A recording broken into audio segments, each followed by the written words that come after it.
Bueno, pues bienvenidos a la sesión de seguimiento del seminario de la Red Interamericana de Estudios de Familia y Parentesco que se realizó la semana pasada con la presentación de la doctora Patricia Moctezuma de la Universidad Autónoma del Estado de Morelos, ¿no?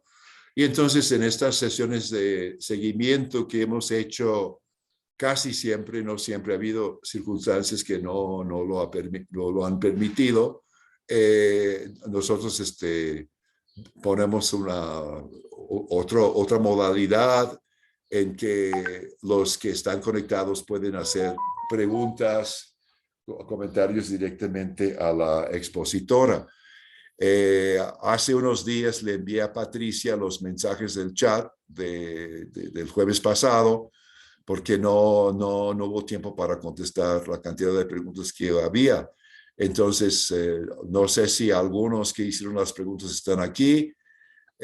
No sé, Patricia, ¿quieres comenzar con esto? O Javier, ¿quieres comentar algo? Que Javier y yo más o menos somos los que estamos coordinando el seminario. Adelante, Javier, por favor. No, simplemente saludar, les doy la bienvenida, agradecer nuevamente a Patricia. Y bueno, quedaron el otro día, ya habíamos iniciado ya la discusión y podemos retomar tanto las preguntas, o si tienes algo pendiente para decir que se te haya quedado pendiente en la presentación, puedes aprovechar. Y había una discusión linda, creo, el otro día, que en parte por alguna razón ya no escuchaste, pero ahí se armó una linda discusión que te podemos poner al tanto de eso. Yo diría que directamente empecemos con Patricia, si es que quiere agregar algo, David, y si no, recorriendo un poco preguntas y participaciones. Pues yo quisiera dar la palabra a Patricia por si quisiera Sí. ella abordar algunas de las cuestiones que salieron en el chat. Sí, aquellos que que hicieron las preguntas, si no están, pues podrán ver el video en YouTube, ¿no? En unos días, yo creo que quizás mañana ya está. Entonces comenzamos ahí y luego también me gustaría que interviniera Guillermo Carrasco, que también ha trabajado eh, alfarería, no solamente en México, sino también en Nicaragua, ¿no? Alfarería utilitaria en los dos casos y ha tocado en sus investigaciones temas relevantes a la familia. Así es que adelante, Patricia, lo que tú quisieras comenzar y bueno, adelante. Muchas gracias. Muchas gracias. Bueno, algo que yo como que no pude ya terminar o que era muy importante señalar la sesión pasada era ubicar toda esta red de relaciones, de maneras de crear emparentamiento, por decirlo de una manera calificativa. Es esta acción que tienen los actores y esta perspectiva en los estudios de parentesco de que los actores en distintas circunstancias pueden crear o, digamos, construir vínculos de parentesco que no necesariamente tienen que ver con la consanguinidad. Y son las instancias a través de las que puede suscitarse esto generalmente en actividades que tienen que ver con algo colectivo, ya sea la familia o la comunidad. En este caso de los enseres de cocina, hay que destacar tres aspectos muy importantes, porque no se puede entender la loza utilitaria solamente por los aspectos de producción y técnicos, sino hay que saber el uso cultural de estos enseres. Estos enseres se inscriben en una estética culinaria que a su vez está también estructurada por criterios de parentesco. El modelo familiar patriarcal también es importante en estas formas de, digamos, de festividad culinaria que suele estar asociada básicamente a tres eventos, que son los eventos cívicos, los eventos religiosos, que estos son sumamente importantes, las mayordomías, todo lo que tiene que ver con los santuarios, y la tercera son todas las festividades relativas al ciclo vital, llámese bautizo, primera comunión, bodas, todas estas que tienen que ver con la relación de las funciones reproductivas de las personas, y nuevamente volvemos a tocar el tema del parentesco, son banquetes culinarios que son muy importantes porque son el momento en que las personas recrean, ¿verdad? Experimentan y de forma vivencial le dan una dimensión a su instancia de emparentamiento. Por ejemplo, si en este caso las mujeres van a hacer una comida para alguna celebración de un santo, es el momento ideal en que las suegras y las nueras pueden hacer un buen equipo para hacer estas comidas, o todo lo contrario, no hacer una comida llena de conflictos, no por ella no va a quedar buena la preparativa de los alimentos, ¿no? Pero ese es el momento en que las personas rivalizan o gestionan o compran o negocian esta compromiso que tienen por su relación de parentesco de participar o no en estas comidas colectivas. Por ejemplo, es de singular importancia en el caso de Michoacán y sigue siendo como digamos, una festividad muy importante extra por el cual en este caso de Michoacán, cuando hacen alguna festividad religiosa, incluso hay como una medida económica de cómo se mide la participación y el grado de parentesco.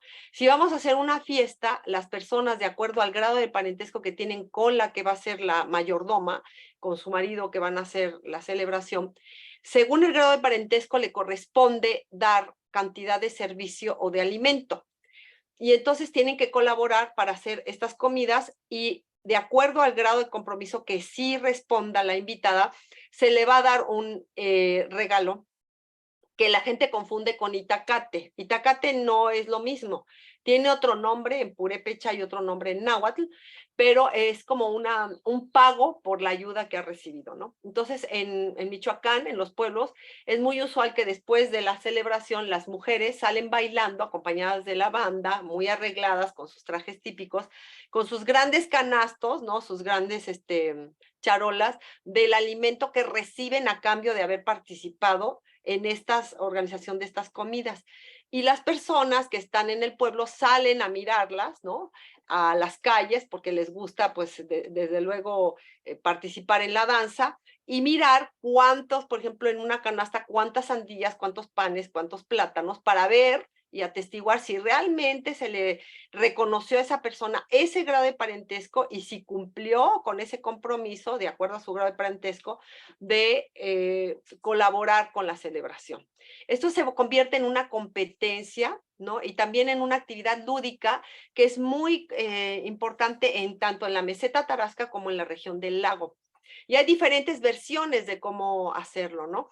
Es también una día en el que curiosamente en sentido lúdico las mujeres pueden un poco alocarse, ¿no? Y en el contexto indígena purépecha, que no el ranchero, me gusta un poco que se les da más libertad a las mujeres, ¿no? En el sentido de que se pueden emborrachar, pueden caerse de borrachas ese día de la fiesta, y de hecho lo hacen deliberadamente, y invitan a otras mujeres a tomar, y se adueñan de la fiesta porque salen a las calles, a la comparsa de la música, y se les da permiso de tomar incluso en las calles, ¿no? De estar emborrachándose, lo cual me agrada en el sentido de que he visto que en otras comunidades que son más de sesgo ranchero no suele ser así. Es porque en el contexto purépecha, es decir, que es más de sesgo indígena, la mujer tiene un papel protagónico muy reconocido, no solo por los hombres o por la comunidad, sino por las mismas mujeres. Tiene más libertad también, y yo creo que ese es un rasgo, quiero a pensar por lo que he escuchado y he leído, más de carácter, digamos, con respecto a la visión que tenían en tiempos prehispánicos de que la mujer era la que salía a vender también los productos artesanales. Y en este caso también figura en su salida a todas las ferias y todas las fiestas, papel que muchas veces en las sociedades rancheras no, al contrario, restringen a las mujeres a salir a vender, se restringe su papel de poderse tener actividades lúdicas en las que ellas los encabecen. Digo, no lo estoy tratando de ver de manera prejuiciosa, sino a lo que voy es como este papel importante que tiene la mujer en retroalimentar la red de relaciones de parentesco. Y es que la gente sí tiene una visión como objetiva de que hay que hacerlo. Como dicen las personas, para seguir el costumbre, ¿no? De reconocernos siempre como parientes y que tenemos que nosotros, digamos, conmemorar la herencia que hemos recibido de nuestros padres. Entonces, la gente sí lo hace muy objetivo, sí lo hace de forma muy explícita. En este caso, porque está a cargo de las mujeres. Quiero pensar lo que sí tiene que ver el aspecto genérico, porque en las otras comunidades que analicé el caso del parentesco, cómo las personas instrumentalizan vínculos, instrumentalizan formas de emparentarse para poder trabajar de manera colectiva. También encontré en Tlayacapan que eso ocurre con la loza negra, no la loza utilitaria. Pero en el caso de la loza negra, que es la que se utiliza para hacer casos y cazuelas para las ofrendas, volvemos al tema de la festividad, ¿no? La dimensión ritual les permite dimensionar de otra forma las relaciones de parentesco. Esta es también otra característica que no mencioné la vez pasada y que distingue a Tlayacapan en este caso, porque para la loza negra sí hay este encuentro familiar, no está tan masculinizado el oficio, y es también una oportunidad en que las personas conviven porque se van a visitar unos a otros para ver cómo se van a organizar las ofrendas. Las ofrendas tienen que estar hechas con loza negra, que es decorada, vidriado por dentro y por fuera, y es una manera en que las mujeres y los hombres van a colaborar a poner los altares de Días de Muertos, y cabe destacar que se necesita un tipo de horno especial, que no solamente es el Mediterráneo, sino que le construyen unas paredes para tener solamente una reja muy pequeña por donde está revisando el grado de la flama, porque la loza negra tiene que quemarse con la flama solamente la parte azul, porque lo rojo hace que no se derrita bien el esmalte. Y por esta razón está este oficio en manos de solo unos cuantos linajes. Aquellos hombres que supieron o conocieron los secretos de cómo medir el grado de la llama al momento de la cocción del esmaltado, y es un secreto técnico que guardan solamente ciertas familias. Y estas familias son las que continúan trabajando la loza negra que la hacen las mujeres. En este caso, las encargadas de vidriarlo generalmente son más las mujeres que los hombres. Digamos que de todo ese resabio alfarero que tenían y que distinguía a Tlayacapan en esta división de los enseres chicos las mujeres y los enseres grandes los hombres, una de las cuestiones que todavía conserva la mujer es esta producción de la loza ritual para las ofrendas. Entonces, volvemos a ver cómo el aspecto de la alimentación recrea a la alfarería, y estos dos, en una manera, digamos, de converger, es que dan una plataforma, por decirlo de alguna forma, en la que pueden los actores, al momento de la acción social, instrumentalizar relaciones de parentesco, que pueden ser muy duraderas, muy largas, de mucho reconocimiento a lo largo del año, o pueden ser solamente por el evento de la festividad. Entonces sí quiero destacar que estas fiestas profano-religiosas, porque tienen también una dimensión religiosa, no solamente son como las fiestas cívicas, porque las fiestas cívicas generalmente son encargadas a los familiares de las autoridades y no pasa más allá. Pero las que tienen una dimensión de una celebración religiosa, pues no solamente es el día de la comida, sino que hay eventos que están antes y después de la comida. Por ejemplo, los rosarios para las imágenes, ¿no? Para el novenario dichoso se van haciendo distintos, digamos, después del rezo se les da distintas meriendas a las personas y se siguen cambiando, se siguen rotando las parientas que van a seguir ayudando y se va haciendo más extensa la red, ¿no? O sea, si primero se utilizan las primas en primer grado, luego las primas en segundo, las terceras, las sobrinas, las hermanas de las madrinas, o sea, se va extendiendo el criterio de la colateralidad, de lo afín, a las parientas que siguen en segundo y en tercer grado para hacer lo más grande posible la red, porque entre más grande la red de parentesco que se puede instrumentalizar en torno a un banquete festivo, pues más ayuda para poder agendar semanalmente, porque no todas las personas pueden el mismo día a las mismas horas, ¿no? Entonces vemos cómo hay una distribución graduada, por decirlo así, del grado de parentesco conforme al compromiso que van a llevar a cabo en estos banquetes religiosos, ¿no? Entonces, sí habría que señalar que, por ejemplo, en el caso de Amozoc me llamó mucho la atención que también hay un poco de todo esto, cierto que por redes familiares preparan la comida para todos los invitados y utilizan estos casos, que son unos casos que les llaman casos de campana. Aquí hay un aspecto técnico que subrayar, el de campana, porque tiene una forma más, digamos, en la punta, no se hace chata la punta de la olla o la cazuela, sino como mucho más forma cóncava, porque se supone que ayuda a que el mole poblano, que es un platillo festivo de la región muy frecuente, tiene la facultad de hacerse acedo fácil, ¿no? Si se recalientan, y es muchísimo trabajo, y es el platillo, digamos, de la celebración. Entonces, tiene un propósito hacerlos como de un fondo más hondo, ¿no? Y tiene que ver este aspecto para la elección de las mujeres que saben hacer mole, que no se hace de las que no saben. Entonces, no solamente hay un criterio ahí de invitarla por parentesco, sino de realmente también una cuestión culinaria que pone en cuidado, y a veces eso lleva a conflictos entre las mujeres, ¿no? Porque si no hay un reconocimiento de que alguien puede hacer bien el mole, en este caso las mujeres, pues es un descrédito en un ámbito de competencia que es muy pertinente de las mujeres, como es cocinar, ¿no?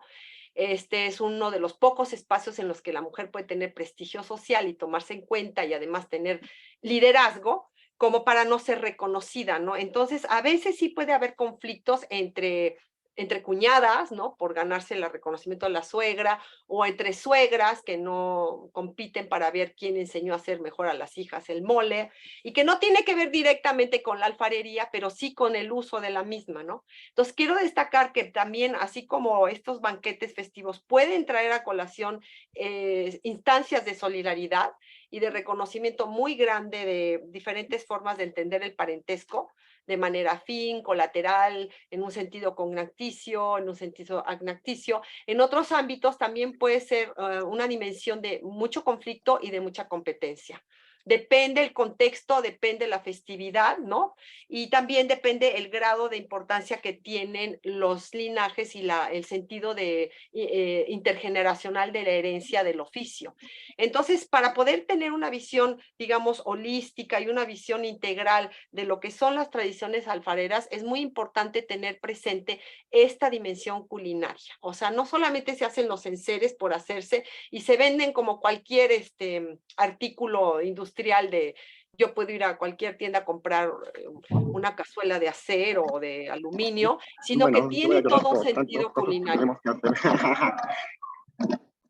hacer. Entonces sí quería como agregar estos detalles técnicos Bueno, muy y bien. culinarios, porque en este sentido son importantes, ¿no? Y no los había podido como detallar más la vez pasada, ¿no? No sé si alguien más quisiera comentar algo en torno de lo que acabo de señalar o algo así. Adelante.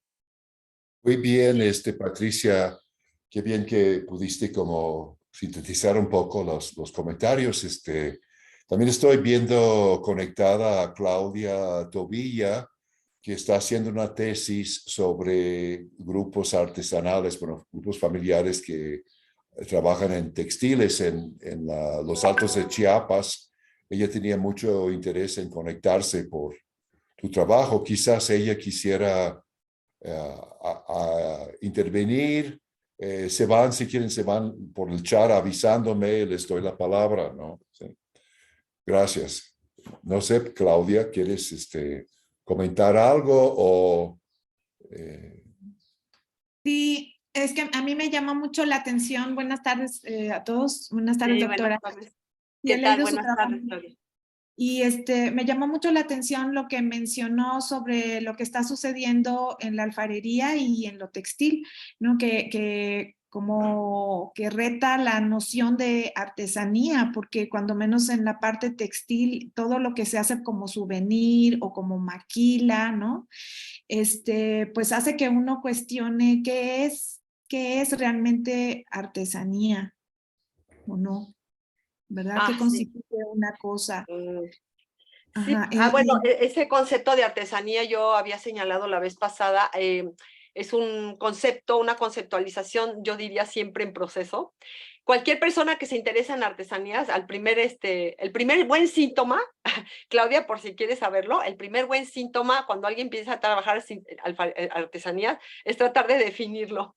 Eso quiere decir que estás como que entendiendo de qué se está tratando, ¿no? Porque es una definición o una conceptualización que tiene un origen, digamos, muy polisémico, ¿no? Según qué vertiente, qué perspectiva o qué utilidad va a tener, se pueden definir las artesanías. Y es algo en lo que no convergen siempre de manera, digamos, armoniosa los puntos de vista.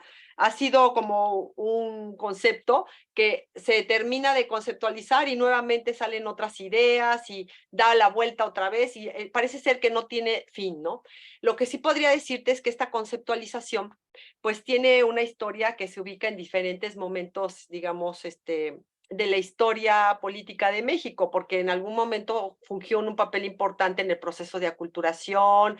Estamos hablando de las épocas de Aguirre Beltrán, por ahí de 1940, en otro momento de reconocimiento de la cultura popular, que también hay un discurso ahí muy grande entre lo que es arte y lo que es cultura popular, que ya también ha tenido una lluvia de réplicas muy interesantes desde los estudiosos de arte y de otras disciplinas afines a la antropología interesados, ¿no?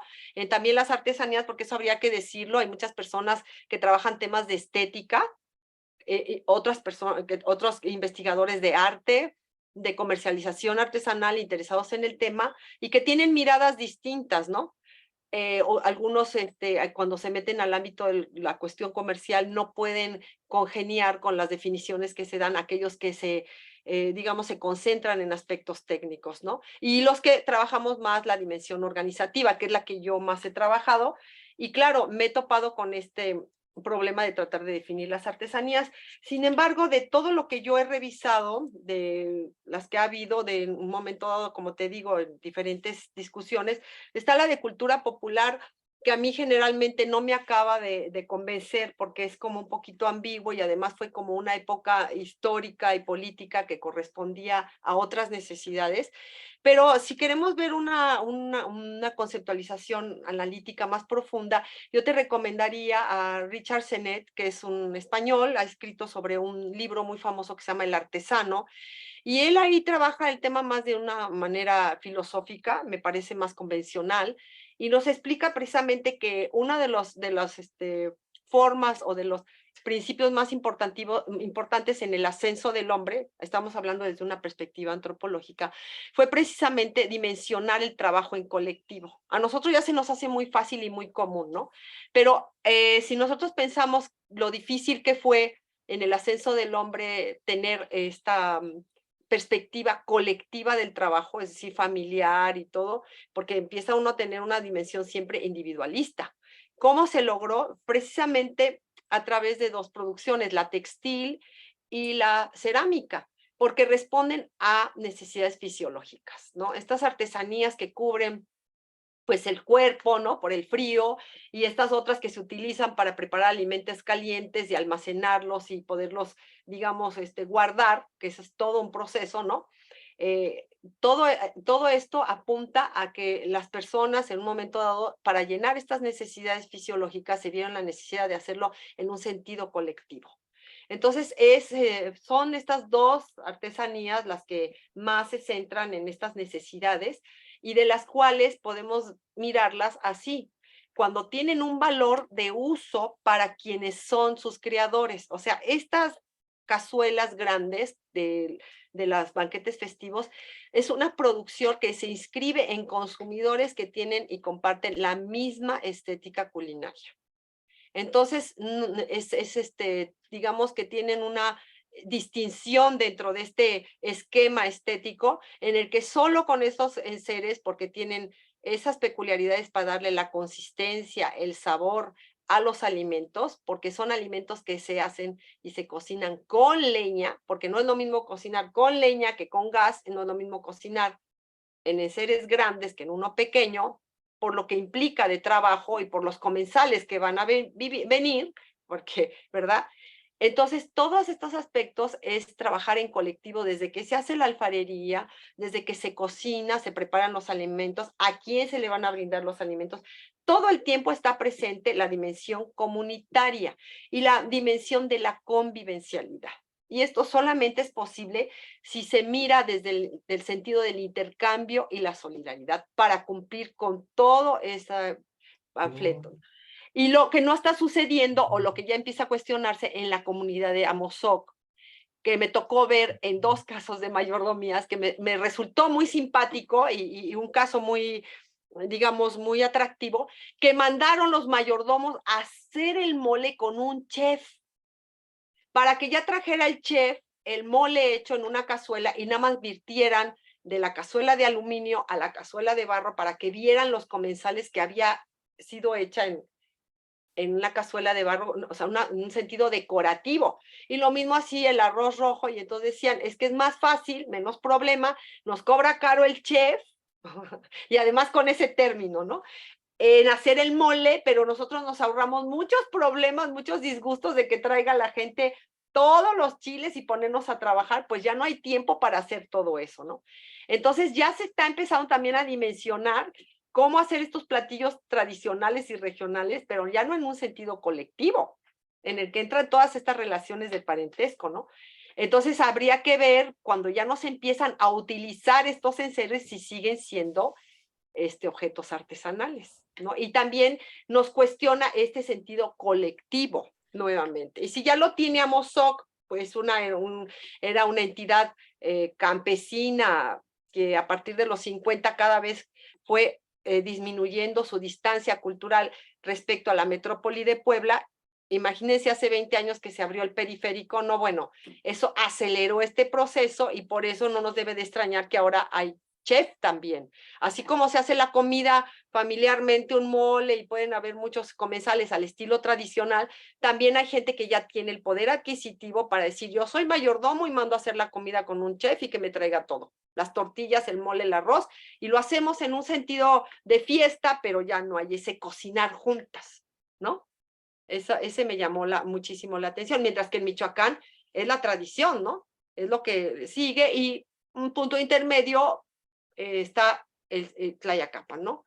Tlayacapan, que cada vez compitiendo con Tepoztlán, pues quiere ser una candidatura digamos, de una entidad turística, porque habría que decirlo, el turismo, para la importancia de las artesanías, se ha convertido en el consumidor idóneo para todos, porque agiliza los sentidos productivos, comerciales, mercantiles, pero el precio ha sido, o al menos yo lo miro así, en un deterioro de las tradiciones alfareras, porque las personas, en lugar de seguir haciendo loza utilitaria para uso, digamos, de los mismos creadores de estos enseres, están haciendo objetos decorativos que no usan los creadores, o sea, los artesanos no decoran sus casas con estos objetos decorativos para darle gusto a el consumidor externo, que son los turistas, lo cual no está mal, porque también habría que decir que en este contexto de pobreza, pues genera ingresos para las personas, ¿no? El problema es cuando se olvidan estos procesos productivos de enseres, que son en su técnica, habría que señalar esto, calificados como rústicos, ¿no? Y sí es cierto, ante las instancias gubernamentales son rústicos, pero las personas que nos dedicamos a estudiar procesos productivos artesanales, sabemos que entre más rústico, más complejo. Parecería que no, pero es así. Y entonces tiene una valoración mayor, porque hacer un proceso productivo en términos muy rústicos implica muchos ejercicios de memoria, muchos sentidos corporales de cómo desplazar el cuerpo y cómo mover los materiales y cómo utilizar las herramientas, que es exclusivamente de memoria y de imitación, que son de un registro que, como no están anotados, pues son un patrimonio intangible de entendimientos corporales, estéticos y cognitivos también, ¿no? Porque están memorizados, que se están perdiendo. Lo mismo así como las narrativas orales, las creencias, ¿no? Forman parte del patrimonio intangible y que se pueden perder fácilmente cuando se instrumentalizan, tomando las bases de estas formas rústicas y primitivas de la artesanía para instrumentalizar objetos, artículos cerámicos con matices artesanales, porque en realidad no son ni artesanías tampoco. Muchos de ellos ya llevan un proceso semi-industrial, ¿no? Que se hacen en moldes de yeso, de muy bajísima calidad, decorados también con materiales de tercera, que son decorativos un rato y ya después pues hay que tirarlos a la basura, se rompen muy fácil, ¿no? Entonces son manualidades, desde mi punto de vista, con matices artesanales, pero no son en el estricto sentido técnico y organizativo artesanías realmente, ¿no?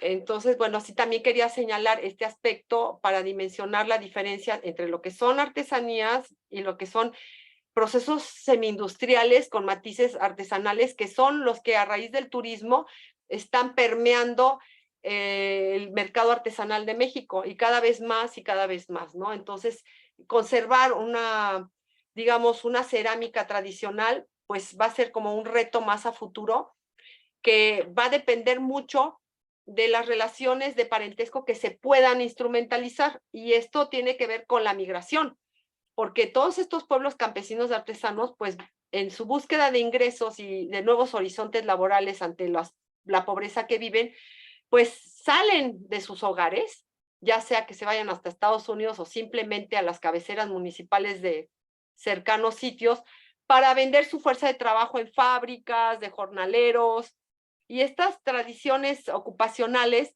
pues cada vez van teniendo menos interés entre los jóvenes y los niños, porque precisamente son procesos productivos rústicos que requieren una enseñanza larga, minuciosa, difícil, y que ni padres ni hijos tienen muchas veces ya el tiempo para estarla instrumentalizando, ¿no? Desafortunadamente. Sí, gracias. Sí, yo quisiera comentar, me parece muy importante tu discusión sobre lo artesanal y artesanías, porque hay una figura de artesanías que ha sido apoyada por el Estado desde, pues por lo menos desde Gamio, ¿no? Cuando trata de promover ciertas actividades con el fin de aumentar el ingreso, ¿no? De los campesinos. O sea, que lo dice muy claramente para el Valle de Teotihuacán, ¿no? Los niños asistirían más a la escuela si los padres no tuvieron que ocuparlos en la producción en el campo, ¿no? Entonces, como él provee una serie de artesanías que hoy en día los descendientes de estas personas pues venden cosas a los turistas que llegan a las pirámides, o sea, que trabajan en algún pueblo de barro y trabajan cosas en piedra. Pero también lo que estamos viendo, o sea que para no perder, si quieren, la esencia de lo que tú estás viendo, lo que tenemos es algo como el modo doméstico de producción, ¿no? O sea, es una sociedad campesina a su origen. A lo mejor la producción agrícola se ha bajado. Bueno, no, a lo mejor sabemos eso. Tienes como muy claramente los cambios que se está dando, ¿no? Los hijos, pues en muchos lugares donde hay estas actividades, los hijos ya son universitarios o algo por el estilo, o quieren hacer otro tipo de vida, ¿no? Entonces estamos ante eso. Entonces tampoco hay que idealizar y eternizar estas cosas. O sea, que ese es un proceso, ¿no? Que tú estás documentando de una forma como muy importante. Entonces, a lo mejor, como dices, pues usamos el término artesanías, artesanal, y pensamos en fonart, y pensamos en lo bonito, ¿no? Pero lo que estamos realmente viendo al fondo es un proceso, un tipo específico de producción, ¿no? De un proceso productivo en que figuran distintos miembros de la familia y eventualmente algún otro asalariado cuando hay un éxito, y hay también el error que han señalado yo creo que fue de Salins, ¿no? De los que ocupaban el planteamiento de Chayanov, es que no ver más allá del mismo grupo doméstico. Y tú estás viendo cómo hay estos intercambios que solamente vamos a llegar a ver eso con una fina etnografía como la que tú has hecho, ¿no? O sea que todo lo que estás planteando es el resultado de una etnografía que desafortunadamente muchos ya no hacen en la antropología, si es que alguna vez lo hicieron, ¿no? O sea que no es lo mismo un trabajo de campo basado en unas cuantas entrevistas que una observación intensiva, ¿no? Durante años, y además en la cuestión comparativa, ¿no? Que te da una perspectiva que te permite hacer preguntas y indagar en cosas muy específicas de causa y efecto. A mí me gustaría dar la palabra, a ver si Guillermo Carrasco estaba haciendo señas. Como él también trabajó dos casos de alfarería utilitaria, primero en Nicaragua, en el norte de Nicaragua, pero donde también había algunos diseños, ¿no? Un aspecto decorativo y una relación entre suegra y nuera. Y luego trabajó fabricantes de las grandes cazuelas que tú has ubicado como algo muy importante. O sea que lo específico de Amozoc es que esas cosas se usan en cuestiones rituales muy, muy, muy importantes, ¿no? Entonces, a mí me gustaría dar la palabra a Guillermo, quizás para fomentar esta discusión. Y a los presentes yo les diría que levanten la mano para intervenir. Vamos escuchando sus preguntas. Guillermo, adelante, por favor. Gracias. Buenas tardes a todos. Estoy en la ciudad de Tlaxcala y yo he estudiado la alfarería de la Trinidad Teneyeca. Es una alfarería totalmente utilitaria y especializada en hacer cazuelas de todos los tamaños. Justamente este fin de semana estuve haciendo trabajo de campo porque era la fiesta y últimamente he estado haciendo, rescatando información sobre la alfarería y las fiestas familiares. Lo que quiero retomar son dos aspectos.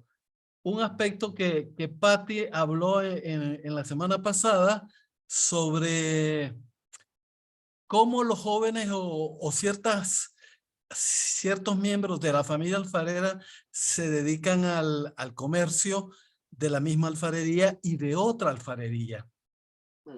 Resulta que la Trinidad de un momento a otro estos últimos años se está convirtiendo en un mercado de alfarería. Las mujeres solas o mujeres solteras o artesanos rentan una accesoria y ponen de venta alfarería y otros artículos como cucharas de madera, objetos de piedra que traen de Puebla, aquí muy cerca. Y el asunto que a mí me parece más importante es que los que venden al principio querían hacer alfarería en la accesoria y al mismo tiempo vender, pero se dieron cuenta que no es factible porque llega gente y están atendiendo a los digamos, a los turistas que pasan. Son gente tlaxcalteca que andan paseando y viendo estos pueblos que están haciendo cambios. Vale la pena investigar cómo estos comerciantes se relacionan económicamente en el sistema productivo. Ellos encargan la producción y van a los talleres. Ellos van a los hornos, como le llaman, y eligen las mejores piezas. Esto trae molestia porque los que producen hacen una horneada y la horneada, me lo dijeron ayer, aproximadamente vale 10,000 pesos. Y ellos lo que quieren es vender toda la horneada y solamente apartan las cazuelas que no están buenas. Entonces, cuando va el minorista, va y le compra 6 piezas de cada tamaño y elige las mejores y elige las que no están verdes y elige las que están bien cocidas, y eso le trae molestia al productor porque le minimiza la venta. Esos son como ejemplos. Entonces, este pueblo se está convirtiendo rápidamente en vendedor de otros productos. He ido a un pueblo que se llama San Miguel, pero que queda por Río Frío, y se dedican a hacer piezas de yeso. Y entonces van a comprar todas esas piezas de yeso coloreadas con colores primarios y los venden. la gente los compran y los comerciantes, estos quieren vender y vender. Como soy amigo de ciertos vendedores, me invitó uno de ellos que fuimos a San Miguel, pero no puedo decir el nombre porque no me lo aprendí, en Puebla. Es un pueblo que desde las 4 de la mañana está el mercado en el pueblo y llegan de todas partes. Llegan de Guadalajara, llegan de Morelia. Bueno, ¿No es imagínate. Tepeaca? ¿Tepeaca? ¿Tepeaca? No. Es en la Sierra de Puebla. San Miguel, Huetzalan, por allá cerca. No tan Zacapuasque. allá, pero es cerca. Ujú.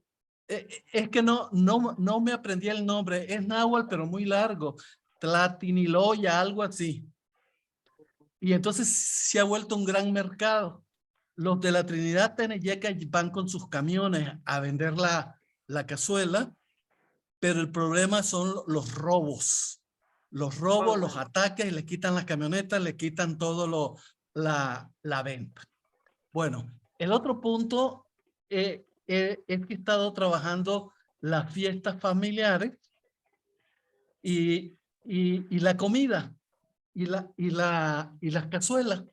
Entonces, un punto que he encontrado que a mí me parece muy importante y lo escribí es las relaciones que tiene la que organiza la fiesta y las que cocinan el mole con la cazuela. Pues tienen que tener la cazuela utilitaria y estas mujeres grandes, las matronas, que son las especialistas en ese pueblo, en la Trinidad, son las especialistas en cocinar el mole. Ellas no dicen si les pagan o no les pagan porque nunca quieren decir, pero son las mismas señoras que andan cocinando en diferentes casas. Y yo en un artículo que escribí para David, yo proponía que el mole no era la comida especializada para los bautizos. Para los bautizos siempre requieren carne y quieren comida a base de cerdo y res no, a base de cerdo y pollo. Pero la cazuela de mole, aquí está el punto. Las madres de la madre del bautizado son las que pagan el mole, porque ellas dicen que se educaron en la época que era puro mole y no en esta época que ahora se come el pollo envuelto en papel o el cerdo en papel. Entonces hay unas relaciones entre las mujeres de que ellas son las cocineras, tal como decías tú. Y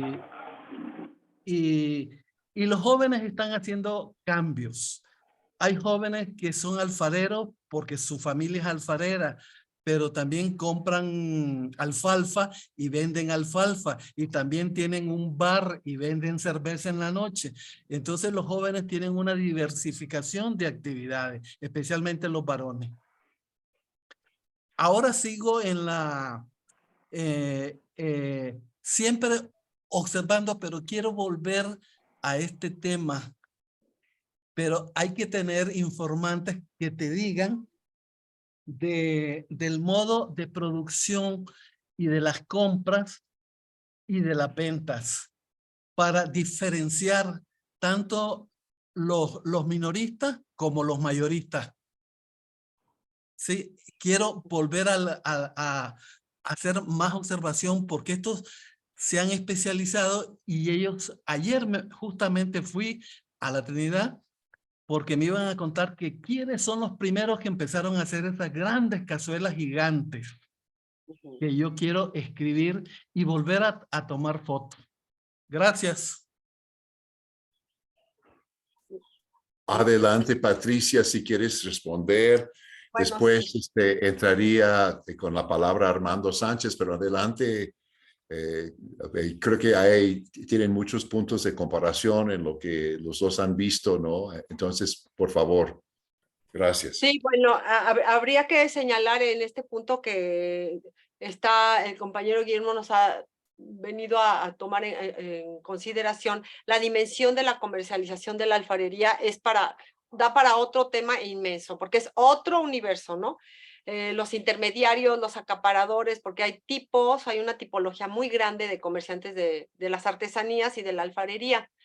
Lo que habría que señalar es que, exacto, hay pueblos alfareros, como es el caso que tú señalas, que de Trinidad, y Tlayacapan tiene esta misma trayectoria, que se están convirtiendo en centros de acopio de artículos cerámicos. Y sí quiero poner el nombre de artículos cerámicos porque no son solo enseres de cocina, con una gran variedad de estilos y de acabados y de todos los términos que pudiéramos tener una variedad, sino que son también que traen esos acaparadores y esos intermediarios, traen algunos artículos cerámicos, llámense macetas, figura decorativa, o bien otros estilos de enseres, y los traen a estos pueblos que han sido conocidos por muchos años como productores de alfarería, y poco a poco se empiezan a hacer cadenas de intermediarios, semi-intermediarios, a menudeo, mayoreo, a cualquier cantidad de formatos de transacciones comerciales,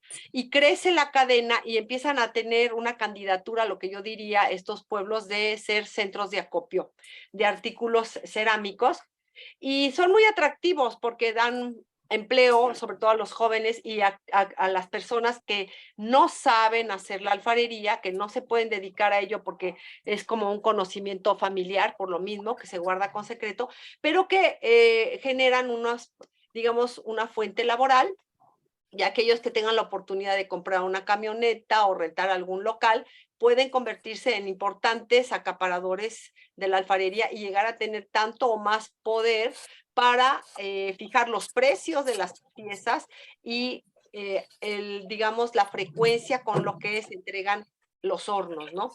Esto que señalas de los alfareros que tienen un horno, ¿no? En los pueblos, no sé si cómo sea en Trinidad, pero en Amozoc quedó en manos de unos cuantos linajes, o sea, incluso hasta las personas, los alfareros, también está pasando esto en Tlayacapan, conocen los mismos del pueblo el apellido de todos los linajes, ¿no? Entonces tú puedes, por ejemplo, en el caso de Tlayacapan, yo tengo registrados como 25 linajes, en Amozoc fueron menos porque no tuve la oportunidad de conocer a todos, pero además también hay mucho flujo, mucha inconstancia en el trabajo cerámico constante, porque ahora la alfarería no aparece como una actividad única de especialización, sino que se complementa con muchos otros ingresos. Pero a lo que voy es que está habiendo una tendencia a que una persona se encarga de comprar los enseres crudos o a medias, ¿no? Y el que tiene el horno solamente quema y los compra baratísimos, ¿no? Compra baratísimos las piezas crudas a los otros, y esto nos está hablando de una forma de autoexplotación muy grande. Aquellos que venden sus enseres crudos, pues venden su fuerza de trabajo baratísima y dan las piezas crudas, y el que tiene el horno, es decir, aquel que posee los medios para tener el transporte, todo el material que se necesita para esmaltar, para quemar, y los trabajadores, en este caso fuerza de trabajo masculina, o sea que los hogares que están constituidos en términos sociodemográficos de más varones, pues tienen más posibilidad de convertirse en candidatos, de ser horneros para quemar loza para otros, y especializarse solo en esa fase, que es como difícil y además muy tóxica, y los otros convertirse en manufactureros de estos horneros, ¿no? Entonces se da una cadena de explotación grandísima, sobre todo para los manufactureros, que son los que después de todo tienen el trabajo y saben hacer estos casos. Incluso en Amozoc se registra un par de horneros que no conocen el proceso productivo de la manufactura, que es complicadísimo y pesado y laborioso, pero son grandes horneros. Entonces juntan la loza de varios, se las van a comprar, y tienen camiones para salir a vender, y se saben o se dicen que son alfareros, cuando en realidad no lo son, ¿no? Habría que señalar también que cuando hay un intercambio de artículos cerámicos y empieza a haber este acopio, como es el caso de Trinidad que usted está registrando, también es muy común que en pueblos vecinos que a lo mejor estaba aletargada la tradición alfarera, de repente si encuentran un centro de comercio a dónde llevar a venderlos, no importa que sean intermediarios, a menudeo o mayoreo, eso agiliza a que nuevamente se vuelva a retomar el oficio, lo cual también es una ventaja, porque pueblos cercanos a la Trinidad debe de haber muchos que también hacían alfarería. Eso también es una, digamos, una tendencia que donde hay un pueblo alfarero, seguro los vecinos o unos muy cercanos también lo eran. Entonces, ese resabio que se quedó como latente, como muerto de un oficio, puede agilizarse si cuenta con las relaciones de parentesco, con el dinero que les permitan reactivar, reagendar la alfarería, y a lo mejor se convierten en alfareros no de tiempo completo, pero sí productores de enseres de cocina de tiempo parcial, cuando sube la demanda, que suele ser más ágil por términos técnicos en la época de las secas, cuando no llueve porque el proceso productivo se alenta con las lluvias, dado que son casos muy grandes y tardan en secarse para seguir a la fase del decorado, pero cuando es la época de las secas, ¿no? Se puede agilizar, producir más, guardarlo en crudo, como dicen ellos, para esperar a que se esmalte en un momento más propicio, o irlos esmaltando y quemando, la segunda quema, porque estos casos tienen 2 quemas, cerca de las fiestas patronales. Y hay muchísimas fiestas patronales que toman lugar en la época de las secas, ¿no? Porque son 4 meses de lluvia, que son nada más de junio a octubre, y el resto del año, que son las secas, pues puede haber como muchos acomodos en los que definitivamente las relaciones de parentesco pueden dimensionarse en términos laborales y comerciales y digamos de manufactura distintos. Eso también es interesante para nuestro tema que nos compite acá, que habría que ver que las relaciones de parentesco, cuando se dimensionan, pues pueden ser nada más en un momento temporal, por cuestiones laborales o comerciales, y después como que permanecen latentes y se vuelven a agilizar. Eso nos da muestra de que aquellos estudiosos en la terminología de parentesco, o que se daban por dicho que las relaciones de parentesco eran siempre iguales, estáticas o con la dimensión de importancia que tuvieran, pero al fin y al cabo generalmente siempre con la misma dimensión, pues no es así.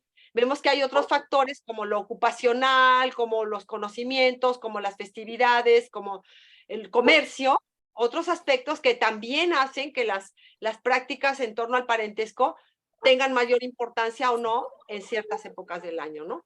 Y esto nos habla pues también de un termómetro distinto con el que hay que mirarlas para saber en qué momento del trabajo de campo están más álgidas para ir a preguntar y en qué momento no lo están, ¿no? Me llama la atención lo que también decía Guillermo en esta cuestión de la organización, yendo a este otro punto de las mujeres que cocinan, que sí, existe un estudio, creo que aquí está Minerva que nos está acompañando, ella ha hecho un trabajo más pormenorizado de las mujeres cocineras. Hay todo un tema que ha trabajado también la doctora Good y otros que a mí me han ayudado sus trabajos, habría que señalarlo, yo lo cito también en mis estudios, estos colegas que se han dedicado a estudiar a profundidad el papel de las mujeres que van a cocinar, ¿no? Las guisanderas, como se les dice, que si unas por arreglos de parentesco, otras reciben dinero, algunas por algún intercambio, porque existe también esta dimensión del intercambio en un sentido como de trueque, ¿no? De que tú me vienes a ayudar a hacer el mole y luego yo te presto a mis cuñadas para que te ayuden a hacer el pan, ahora que te van a venir a pedir a tu hija, ¿no? Porque hay que darle pan.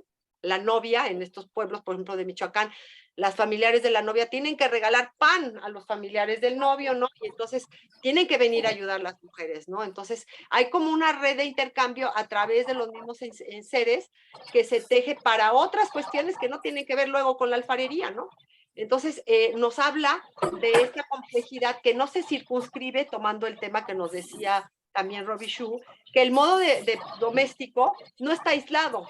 O sea, se había instrumentalizado en la época de Chayanov, pues en un momento de los bolcheviques, de toda esta posguerra que vivieron los rusos, y que sí, los campesinos de Rusia tenían toda esta dinámica que dio muchas ideas teóricas buenas y conceptos que se manejaron en el modo de producción para los antropólogos y fue tomado, pero habría que decir que se tuvo que actualizar y no retomarlo a pies juntillas, porque hay muchas cosas del modo de producción que estudió Chayanov que son del contexto de los pueblos rusos y que no son del contexto de aquí de México, que tienen otra dinámica, ¿no? No tienen estos sistemas de mayordomía, no tienen todas estas festividades que por el catolicismo popular que trajo consigo la conquista, pues es otra dinámica, ¿no? Y mirar también al modo de producción no aislado, no aislado, eso es muy importante en México. Está unido a otras interacciones de instancias culturales que son relevantes, ¿no? En tomas de decisiones comunitarias, en ámbitos también domésticos, pero que pertenecen a cuestiones territoriales, ¿no? No nos olvidemos que estamos hablando de pueblos que tienen tierras de comunidad y de ejido y que ahorita todos ese tipo de territorialidades que están con el desarrollo urbano, que están tomando muchas tierras y muchas carreteras y la migración, pues nos habla de una relación de los sujetos hacia la tierra muy distinta de cuando era la relación que estos pueblos alfareros tuvieron hace 100 años, ¿no? Entonces, la dimensión de la agricultura, aunque ya no siempre perenne, sino que ya por las crisis agrícolas muy abandonada, sigue siendo un punto de referencia tanto para Mozoc como para Tlayacapan, ¿no? Esta prerrogativa de la autosubsistencia no escapa a los enseres de gran tamaño, porque el que no se cocine a diario con ellos no quiere decir que no tengan una dimensión, por decirlo así, de la subsistencia familiar, porque lo festivo también es una dimensión que complementa lo cotidiano. Entonces yo sería de la idea que más bien habría que mirarlo en los dos ámbitos, ¿no? Entonces, no sé si con esta idea también de las fiestas familiares, no dejarlas como aisladas, ¿no? Sino entenderlas en esta dinámica de los pueblos que tienen todavía esta dimensión cultural de lo comunitario. Y del sentido de barrio, también eso hay que destacar que los pueblos alfareros generalmente también tienen en la dimensión del barrio un espacio de territorialidad para atesorar el oficio como propio, ¿no? Y también en las relaciones para hacer alianzas matrimoniales. Juega un papel importante en Michoacán. Por mucho tiempo, al principio de mi trabajo de campo, había una endogamia de barrio preferencial para elegir pareja, y entonces era como se salvaguardaba la especialización del tipo cerámico. Ya después se volvió muy laxo, ya se casaban los del barrio de arriba con los del barrio de abajo, y por eso es que en algunos hogares tú llegabas y encontrabas dos tipos cerámicos. Pero durante mucho tiempo, y sí me tocó llegar a ver hogares que sí preferían que el muchacho se casara con una chica que hiciera ollas y no cazuelas, y al revés, ¿no? Es que aquellos son cazueleros, no nos conviene que venga una novia. Y también el punto de vista, porque si había familias que salían a muchos pueblos, les convenía llevar de dos tipos de enseres, entonces favorecían el matrimonio con chicas que fueran del otro barrio para traer a su casa un proceso productivo distinto, ¿no? Entonces la diversificación productiva increíble, pero sí se dimensiona en algunos pueblos a través del sentido de las alianzas matrimoniales y de la, digamos, pertenencia a los barrios, ¿no? En un sentido endogamia de barrio o exogamia de barrio, ¿no? Muchas gracias, Patricia. Yo creo que sí, es muy importante lo que estás diciendo, lo último, o sea que estamos hablando también, o sea que FONAR puede ver artesanías, pero también hay que ver formas organizativas de producción basadas en el parentesco. Estas dinámicas me hace pensar en el libro de Shorter, ¿no? Que habla, en inglés se llama The Making of the Modern Family. Y entonces recoge una serie de dichos y que lo que querían en la novia era pues que podía cargar cosas pesadas, ¿no? Que podía hacer cosas prácticas porque se trata de sobrevivir, ¿no? O sea que él está describiendo, él plantea que el individualismo surge fuera del contexto campesino y que el amor romántico también, ¿no? O sea que pues había amor, pero también había como consideraciones muy prácticas, como también puede haber en alianzas entre grandes familias de la alta burguesía, de la nobleza. Muy bien, pues mira, tenemos a 3 personas que también quieren intervenir desde hace tiempo. El primero es Armando Sánchez, que es profesor de sociología en la UAM Azcapotzalco, que ha trabajado con familias campesinas. Así es que vamos a ver qué discusión se arma con su intervención. Adelante, Armando. Sí, gracias, David. Bueno, antes que nada, Pati, quería felicitarte porque tu trabajo comparativo realmente nos has dado muchos elementos que me parece últimamente se están perdiendo, sobre todo aspecto de seguimiento de las familias, porque nos ilustras muy bien todo lo que pasa con esta especialización de las nueras, ¿no? Esto último de las familias, de las parejas, los secretos de la sabiduría, de cómo se hacen ese tipo de artículos de barro, el papel del predominio de la nuera de la suegra sobre la nuera, como lo había explicado Eric Wolf, queda muy claro también en tu trabajo, y también cómo se hereda el taller, ¿no? Entonces nos das una visión muy completa. Y me quedó, bueno, una pregunta, que hemos trabajado con temas de la pirotecnia en Tultepec, en los artesanos de Orinalá y otros. Lo que planteaba Marta Turok acerca de la importancia que tiene el jefe, el artesano, como el maestro, ¿no? Maestro artesano, que nos explica ella cómo pues hay una organización, vamos a decir, una división familiar del trabajo muy estricta, quizá mucho más que una empresa, ¿no? Todo es, y entonces esto es lo que permite que haga funcionar a este tipo de talleres. Entonces, bueno, también eso me parece que es importante. ¿Y qué sucede cuando el jefe pues deja de trabajar, ¿no? Los conflictos que hay a su interior, ya explicaste algunos. También me interesaba si nos puedes platicar si hay conflictos por robo o plagio de diseños.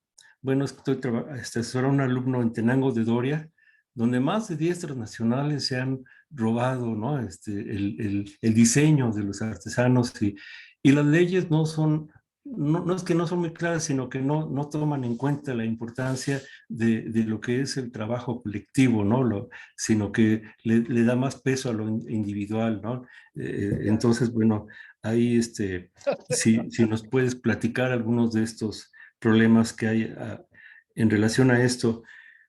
También, ¿qué sucede con la expansión de la mancha urbana? Pues bueno, San Mateo Atenco, ¿no? Que ya prácticamente quedó invadida de casas por la expansión de la mancha urbana en Toluca. ¿Qué pasa? Amozoc me parece que es uno de estos lugares donde también se encuentra en ese momento, en esa parte de la expansión industrial, urbana, o sea, que cambia todo el contexto de la producción artesanal. Bueno, también pues me pareció muy importante todo lo que platicaste acerca de la importancia de las comidas, cómo es una actividad comunal, ¿no? Familiar, que está relacionado con los huertos familiares, que está relacionado con el sistema de fiestas todavía que se vive muy fuerte en las zonas rurales. Gracias, felicidades. Gracias. Sí, bueno, Armando, ahorita, por ejemplo, cuando mencionas de los trabajos de Marta Turo, cuando veían como el tema del jefe de producción, sí habría que señalar que exactamente cuando ella llevó a cabo ese trabajo, había como esta figura muy clara de identificar, ¿no? El jefe de la producción de la familia. Eso no quiere decir que no siga siendo ahora, y sobre todo en los casos de la especialización masculina de esta producción de grandes enseres. Sí, todavía figura quién es el que tiene como el papel protagónico, ¿no? Por saberse como el dueño, de alguna manera, del saber hacer. Sin embargo, ya no es una figura que ahora se desenvuelve no en el exclusivo ámbito de la familia, sino que también, dado que hay cada vez más problemas para heredar, porque en términos sociodemográficos son más hijos y la pobreza ha aumentado y la cuestión agrícola no es tan factible como lo era antes. Ahorita los padres que son dueños de talleres cada vez tienen más el problema de a quién le van a heredar ese terreno y ese horno, ¿no? A quién de sus hijos, porque no alcanza la herencia para repartirla. Estamos hablando de un señor que generalmente tiene más de 2 hijos, casi siempre tienen 6, 8. No sé cómo va a ser, cómo se va a mirar en los nuevos matrimonios que tienen ahora solo 2 hijos. El hecho es que sí, muchos que ahorita ya no pudieron heredar el horno del padre, pues ya no están en la alfarería y por lo tanto esta figura del jefe como único pues se ha desdibujado un tanto, ¿no? En otros casos no. Por ejemplo, han sido favorecidos esta figura del jefe, como lo vemos en el caso de Amozoc, que en el caso de Amozoc solamente los que pudieron pasar de manera intergeneracional el horno del bisabuelo, al abuelo, al padre y al hijo, conservan el horno, son los que se han consolidado como los horneros, que les conocen así, y son los que compran la loza cruda a los otros, ¿no? Y cuando se muere un hornero, se ha visto una tendencia, no en todos los casos, porque depende, vuelvo a hacer énfasis del número de hijos varones que hay en una casa, dado que este oficio es más bien masculino por estas piezas grandes, pero se ha dado el caso de que cuando en algún dado no hay unos hijos que continúen el oficio, la viuda puede rentar tanto el horno como el taller con todos sus moldes, y lo que hacen los hijos es que, aún no conocedores de todo el proceso productivo de la manufactura, lo que hacen es que contratan a personas que saben manufacturar. Y la manufactura se ha visto, en este caso, beneficiada, por decirlo de algo. No siempre la mancha urbana es negativa. En este caso, hay algunas cuestiones que pueden ser positivas. Por ejemplo, en el caso de Amozoc, la cercanía que tiene ahora con Puebla es que algunos alfareros de los barrios viejos de Puebla, en particular del barrio de La Luz, que también hacían enseres de cocina, porque este barrio, junto con otros que estaban en todo lo que se le conoce ahora como el barrio de San Francisco, eran los primeros pueblos que asentaron el proceso fundacional de Puebla. Entonces estaban todos especializados, ¿no? Los panaderos, los textiles, la cerámica, el vidrio, y este barrio de La Luz es una reminiscencia de aquel proceso fundacional en el que estos alfareros surtían de cerámica a toda la metrópoli que era Puebla. En ese entonces, cuando no había enseres de origen industrial, entonces tenían una importancia enorme. Quedan algunos talleres escondidos en las casas antiguas abandonadas, ¿no? Y estos talleres fueron por decreto de un remozamiento de la ciudad de Puebla, ¿no? Como la gran metrópoli con muchos baluartes del patrimonio cultural. Se cierran estos talleres porque se consideran contaminantes y la queja de los vecinos, y muchos trabajadores de ahí encuentran en Amozoc una posibilidad de ir a vender su fuerza de trabajo. Entonces hay muchos alfareros que son del barrio de La Luz que se transportan día a día para ir a trabajar con los dueños de los hornos. Entonces este jefe de horno se convierte, como que dice, en un patrón, y ya tiene una visión, el taller, ya no tanto de modo familiar, sino que ya es como un jefe de una pequeña industria, ¿no? En la que contrata manufactureros que no son solamente del pueblo, ni solamente de su familia, sino que incluso vienen de la ciudad de Puebla. Entonces, esta, digamos, forma de asalarización ha permitido que este oficio continúe. Algunas veces es benéfico, otras no, porque si no se suscita esta posibilidad de contratar la mano de obra para realizar esta fase de la manufactura de alguna artesanía, pues ya no hay manera de cómo heredarla, de cómo transmitirla. Entonces, a veces este avance de relaciones, digamos, capitalistas, en las que se contratan a personas, pues pueden salvaguardar algunos oficios, ¿no? Entonces sí quisiera como señalar que este papel del jefe pues ya está muy desdibujado en un sentido, pero en otro se ha visto fortalecido, ¿no? Por estas relaciones de parentesco, ¿no? Y lo que también hemos visto en exclusividad de los diseños, bueno, eso siempre ha sido un problema. Y ahorita empieza a ser más en cuanto a los diseños que lleva alguna cerámica que tiene figuras, digamos, de matices prehispánicos, geométricas, o que utilizan arcillas naturales, que son más técnicas prehispánicas, que tienen un valor estético. Y sí, hay un plagio de muchísimos. Oaxaca ha sufrido de eso, Chiapas ni se diga, en la que se toman digamos, como el diseño de los dibujos como cenefas para ropa, para tenis, y no hay un proceso, digamos, como muy legal y que se le dé mucho seguimiento para respetar la autoría de los artesanos. Lo cual es escandaloso, no debería de ser así. Me parece que se les debería de retribuir a los artesanos, ¿no? porque si por una patente de unas hamburguesas como McDonald's, por decir algo, nosotros tenemos que pagar, pues también deberían de pagarse al revés, ¿no? Para los artesanos. Pero hay problemas mayores a los que se enfrentan los artesanos, que son también de su autoría, desde luego. Yo estoy completamente de acuerdo en que deberías de reconocérsele. Pero a mí me llama la atención en que en un país que tiene tantos artesanos y que las artesanías han figurado en las actividades económicas más importantes para salvaguardar la pobreza y que identifican a México cuando los gobiernos les conviene en su cultura popular y su diversidad cultural, es que es una gran población, un gran sector y que no tienen seguro de gastos médicos, ni siquiera el IMSS, ¿no? Ya, ni salud popular, ¿no? No tienen ese derecho y es un trabajo que sí tiene riesgos porque se pueden cortar, hay que cargar y se pueden lastimar las caderas, el contacto de sustancias químicas como la greta, ¿no? Lo que le llaman el plomo, ¿no?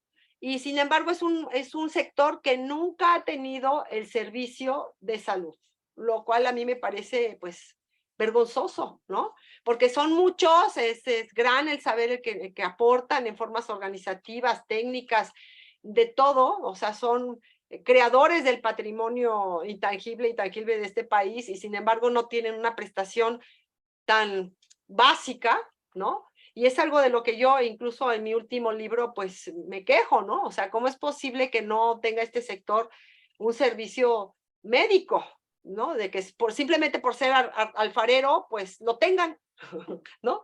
Entonces, hay muchas cosas que señalar en cuanto a la falta de reconocimiento, yo no diría social, pero sí ocupacional, ¿no? Ocupacional, de importancia y que también la ciudadanía se los reconozca, porque no basta con que los interesados en las artesanías, que hay mucha gente que les gustan, pidamos eso. O sea, tiene que ser una conciencia, pues, de los ciudadanos, ¿no? Que se considere como un trabajo, pues, no solamente del sector formal, sino en otro sentido, a lo mejor estético laboral, que esté en otro rubro, ¿no? Para tener este tipo de prestaciones, de seguimiento. Algo han hecho los artesanos, por ejemplo, en las escuelas de enseñanza.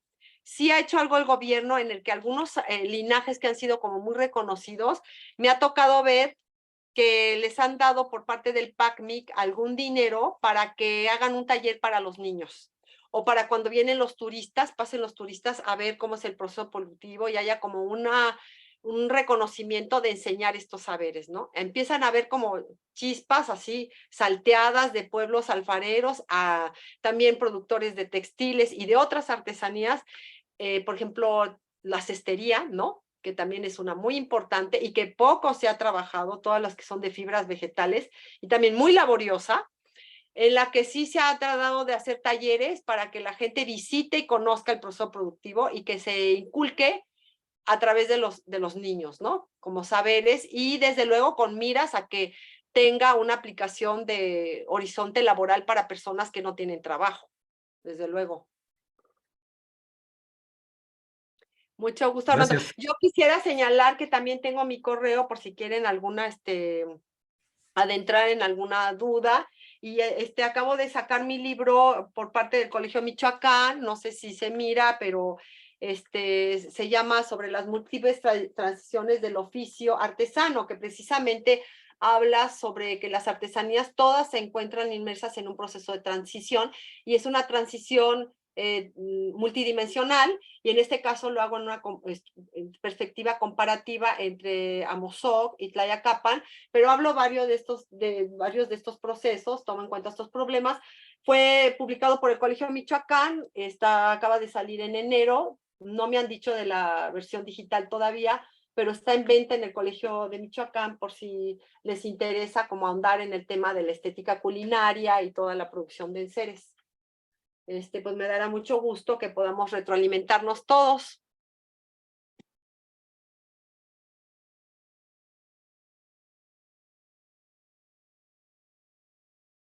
René, ¿querías levantar la mano? Ah, sí, hola. René, por favor, adelante. Tuve un pequeño problema y Sí. no pude entrar. Sí, adelante, René. Hola, Pati. Bueno, felicitarte por tu exposición, que he escuchado con mucha atención. Lamento que no me puedas ver porque tengo problemas con mi cámara. No hay problema. Bueno, yo soy colega antropólogo y pertenezco al pueblo Colla del noroeste, extremo noroeste de la República Argentina.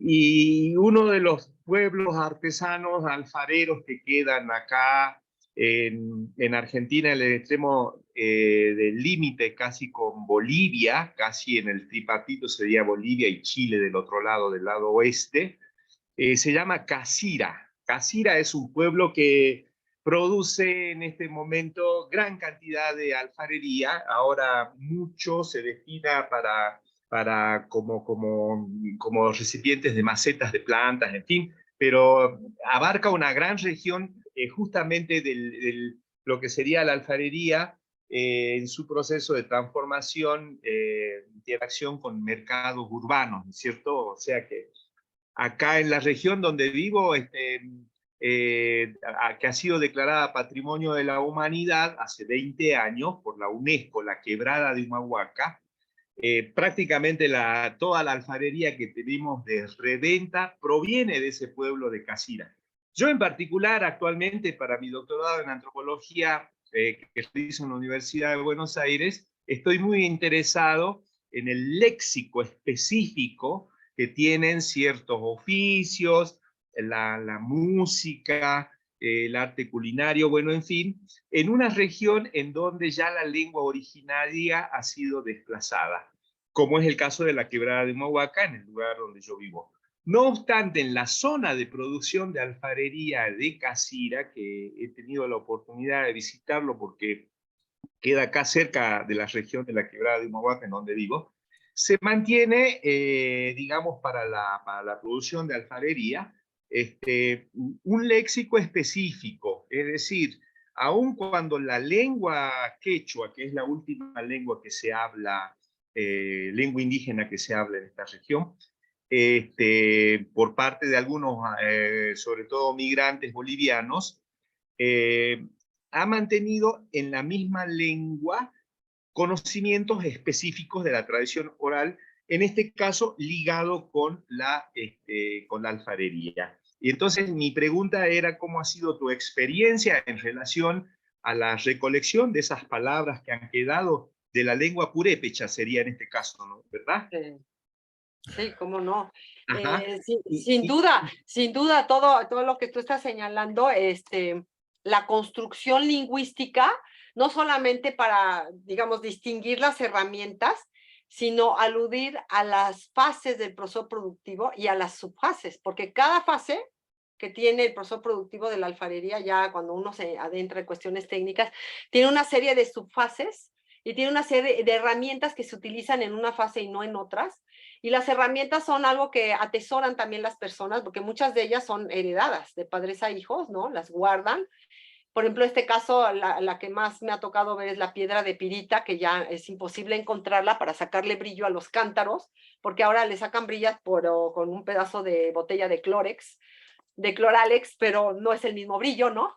Pero como estos instrumentos hay varios, ¿no? Y, por ejemplo, también para distinguir un tipo de molde, cuando los van a vender, los tienen en su idioma purépecha, y de otros, por ejemplo, cuando los van a vender a gente que no es purépecha, les dan el nombre diferente, ¿no? Y lo muy interesante, además de las herramientas, el diseño de las herramientas mismas, porque hay que decirlo, el diseño de las herramientas es también artesanal. Eso es otro de los temas que trabaja la artesanía, y todo este tipo de herramientas artesanales, por ejemplo, hay muchas que tienen que ver con actividades agropecuarias. Todo lo que es voy a citar un caso de artesanías que se hacen de fibras vegetales para atender todo lo que es como por ejemplo lo que llevan los caballos, los aperos, las riatas que les ponen a los burros, lo que te cargan los trabajadores, digamos, sus morrales, estas cantimploras o recipientes para cargar agua que están hechas de bules, todo esto. Hay mercados especiales en México, uno de ellos es la feria de aquí de Tepalcingo, en donde todas estas artesanías de fibras vegetales que corresponden a herramientas agropecuarias, un tipo de martillos, de palas, también es un rubro artesanal interesante a investigar porque tiene que ver con actividades agrícolas y con el diseño particular de cada estado, de cada pueblo que hace al uso de sus herramientas y los nombres que utilizan. Son herramientas que están hechas, muchas de ellas de desperdicios, de otras artesanías, de desperdicios de otros objetos. Entonces hay un ingenio impresionante, ¿no? Y también lo mismo así, hay una gran cantidad de términos lingüísticos para las posiciones, ¿no? O sea, todo este concepto de la corporalidad desde el sentido semiótico es fascinante, ¿no? O sea, la manera en como, por ejemplo, hay una distinción muy grande entre los purépechas y los nahuas de, digamos, o los pueblos campesinos de Tlayacapan y de Puebla, que tienen un sesgo más náhuatl y ya están como más familiarizados a usar la silla, a estar sentados, ¿no? Pero, por ejemplo, en los pueblos como las artesanías de Michoacán, que están hechas de las mujeres, pues es un manejo del posicionamiento corporal muy distinto. Casi todos trabajan en cuclillas, la dimensión de los objetos, cómo los ponen, es una distancia diferente, no es muy alta, son más bien bajas. Tienen una gran capacidad corporal para desplazarse como que más bien hacia un radio de 180 grados, cosa que los que trabajan sentados no. Entonces también hay todo un tema del uso de las, como decíamos, antropometrías que existen, ¿no? Hay un estudio muy bueno en el Colegio de Michoacán sobre los laudadores, los productores de violines, de guitarras, de este tipo de objetos musicales, y precisamente trabaja este tema de la antropometría, ¿no? Cómo trabajan el cuerpo los artesanos para realizar un objeto artesanal, a diferencia de otras tradiciones, y sí tiene que ver con una cuestión de construcción lingüística muy rica, ¿no? Es un trabajo que seguramente a todos los que estudian semiología o que tienen que ver con, digamos, historia de la oral, fascinante, ¿no? Yo no trabajé tanto en pero sí algunas anécdotas que nunca me dio tiempo de terminar, porque a uno nunca le da tiempo el trabajo de campo para hacer todo, pero las maneras a las que las personas les daban una dimensión animista a los objetos, sus instrumentos de trabajo, y al horno mismo y a las relaciones que despertaba un producto artesanal hacia otro, ¿no? Por ejemplo, en el caso de los cántaros, yo había tenido la oportunidad de leer este libro de los jíbaros que trabajó Lévi-Strauss, de la alfarera celosa, y todo lo que señalaba, ¿no? Acerca de la relación que tenía el útero femenino con el cántaro, que almacena el agua, el líquido vital, que tiene que ver con la sobrevivencia, ¿no? Y como un útero, ¿no? Donde se cría una placenta, un bebé, pues tiene una analogía simbólica igual, ¿no? Y hay muchos pueblos que trabajan así, analogías de sentido semántico del uso de determinados objetos, ¿no? No se escapa la posibilidad de que también en los pueblos que tú estás trabajando ahí en Argentina, también haya como usos muy culturales muy propios de cada tipo de objeto artesanal, ¿no? Por ejemplo, a mí me tocó ir a Ráquira, Colombia. Yo fui por la curiosidad de que era un pueblo conocido como alfarero, y efectivamente pude ir y visitar a los talleres ahí en Ráquira, Colombia, y había como enseres hechos específicamente para tomar chía, ¿no? Entonces era un diseño muy particular, muy grande, con unas piezas para tomarlo, también distintas para tomar el caldo, porque no se utilizan cubiertos, sino que se come así, ¿no? También platillos que tenían que ver con charolas muy grandes en donde se coloca todo el alimento y las personas meten la mano, como en Etiopía, ¿no? Y como los árabes, ponen la comida en medio y la gente va agarrando la comida de ahí. O sea, no hay un plato para cada quien. Entonces son sentidos de comensalidad en una perspectiva estética distinta que a servirte tu plato tú individualmente, ¿no? Claro, en épocas del COVID, pues me imagino que no lo podían hacer, pero es un sentido de convivencialidad muy grande si a ti te ponen un plato en el que todos vamos a agarrar la mano con la comida, ¿no? Y se llama de forma distinta y se tejen sentidos humorísticos, chistes, dimensiones alegóricas de la convivencialidad que se hace distinta en un sentido con un tipo de objeto artesanal que con otro. Y lo mismo así al producirlo, ¿eh? Lo mismo así al producirlo. Entonces, sin lugar a dudas, tienes ahí una beta de trabajarlo. Yo no he elaborado, no he investigado sobre ese tema en particular, pero sí debe haber estudios que lo trabajen, ¿no? Puedo suponerme. Y también lo que tú señalabas, bueno, no es casual que Ráquira, por ejemplo, y Metepec, aquí en México, cerca de Toluca, sean pueblos que se originaron de cerámica utilitaria y ahora sean especialistas en arte popular. O sea, hay una candidatura que pasó por figuras decorativas, tuvo éxito y logró llegar a la candidatura de arte popular. Es que son pueblos que tuvieron esa tangencial, otros que no, que solamente se convierten dejan la alfarería, digamos, tradicional y se convierten en productores semi-industriales de objetos cerámicos de bajísima calidad, y otros ni uno ni otro. O sea, abortan el oficio y terminan por ya no darle ese sentido, ¿no? Entonces, a lo que voy es que, nuevamente, para ver estos trabajos es importante tener una mirada de la importancia que tiene verlos a través del prisma de la tradición.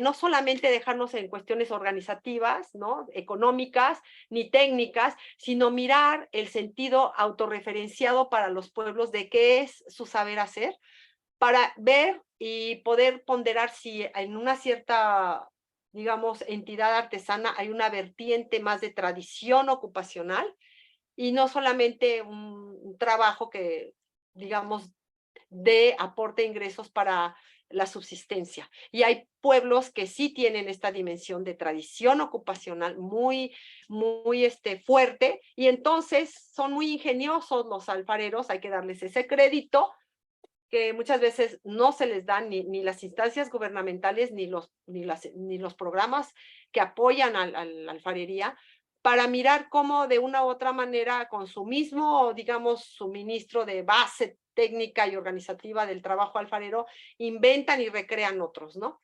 Entonces, a mí me tiene realmente admirada la capacidad, digamos, de los artesanos de generar, de reinventar su oficio en términos laborales, en términos técnicos y comerciales, una trayectoria que ha sido invisible y que no se les ha retribuido de una manera como tendría que ser, ¿no?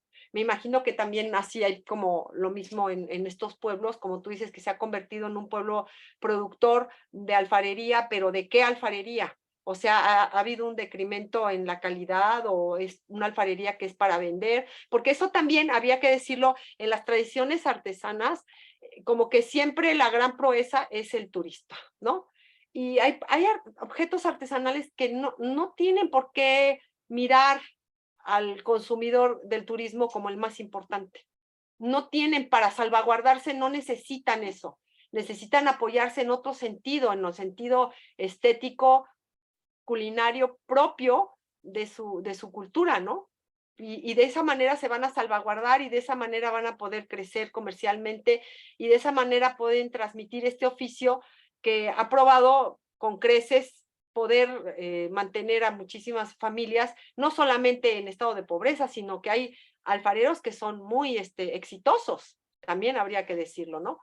Depende también de las condiciones sociodemográficas de cada hogar, donde hay hogares con mucha mano de obra femenina y masculina y unos padres que estén como muy atentos al seguimiento de inculcar y de darle seguimiento al saber hacer hasta la tercera generación, o sea, sus nietos, pues pueden ser grandes productores de alfarería, ¿no? Todo depende de las circunstancias.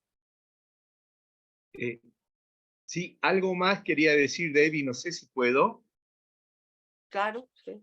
Sí, adelante, Sí. adelante. Sí, Patti. Bueno, esas ollas de tan grandes dimensiones me hicieron recordar de estos alfareros de Casira de los cuales te hablaba y cuya producción en este momento sigue siendo mucha para la venta como artesanías para el turismo, pero las que son de uso siguen siendo unas ollas de grandes dimensiones que en la lengua indígena es birque. No, eso yo creo que es una palabra propia de la lengua quechua o aymara de acá, de la región andina. Birque es una olla de boca ancha, de boca muy ancha, y específicamente se usa para hacer el arrope de la chicha de maíz, y solamente, digamos, los birques los sigue proveyendo esta comunidad de Casira para hacer, cuando yo veía las fotos que tú mostrabas de estas ollas de tan grandes dimensiones, y por su parte esto que me hace recordar respecto del útero de la mujer y acá la costumbre entre nuestro pueblo Colla es que la mujer es la que elabora cómo sería la parte del principal para hacer la chicha, que es mezclar la levadura de la harina fermentada con el resto para hacer el arrope, y que es apuñada por las mujeres. La costumbre y la tradición dice que eso lo debe hacer una mujer, al apuñar la harina y la levadura en esta olla de grandes dimensiones, ¿no? Que le llamamos chicha, o en la lengua quechua se dice akja, lo que sería la chicha, que es una palabra que en realidad se impone desde la lengua de ahí del Caribe, ¿no es cierto? Chicha, porque eso se impone luego. Ahora, específicamente hablando de algunas comidas, lo que seguimos empleando para tostar el maíz es el tiesto, que le llamamos tiesto, pero tiesto no pertenece a la lengua indígena, o sea, es un pedazo de olla que se rompió y que el maíz tostado que se consume solo se cocina o se tuesta, digamos, en el tiesto, en un resto de un pedazo de un cántaro que se llama. Me gusta la palabra que te quedó todavía también allá entre ellos, ¿no? Los purépechas. Nosotros decimos el cántaro acá es una olla que tiene el cuello más delgado y es para guardar la bebida ya cuando está fermentada la chicha.